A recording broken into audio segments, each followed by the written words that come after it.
wonder how expensive toupees are. Oh, we're recording. So we all use money every day, and most of you probably think you know basically all there is to know about that colored paper that you spend all the time. But what if I told you that it is, in fact, not even paper? Well, in this Facts in 5, I'm going to explain everything that you need to know about money in 5 minutes or less. And trust me, some of these are going to surprise you. So let's jump right into it. Oh, and big thanks to TD Bank for sponsoring this video.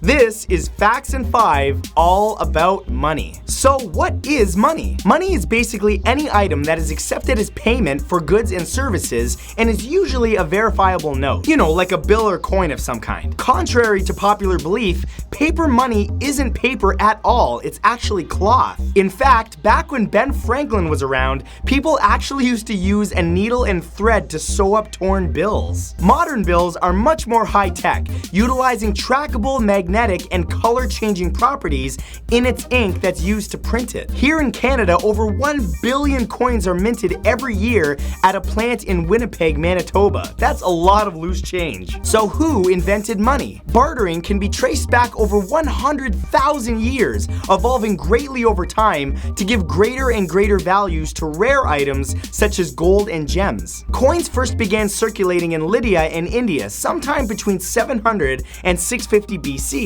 And the first ever paper money was used in China over 1,400 years ago. In a funny turn of events, the invention of the credit card occurred when Diners Club co-founder Frank McNamara was dining with clients and realized that he had left his wallet in his other pair of pants. So, to avoid similar embarrassments, he conceptualized a multi-purpose charge card. This is considered by historians to be the invention of the contemporary credit card. Where is all that money? Ironically, far more money is printed each year for the Monopoly board game than in real valued circulation. In the United States, banknotes are made at the US Department of Treasury, and while there is over $1.2 trillion in US bills and coins in circulation, over 66% of it isn't even in North America. It's actually overseas. How we store, spend, and keep track of our money has significantly changed over the years. While tangible bills and coins have a value, most people have far more money in the digital realm, using plastic cards,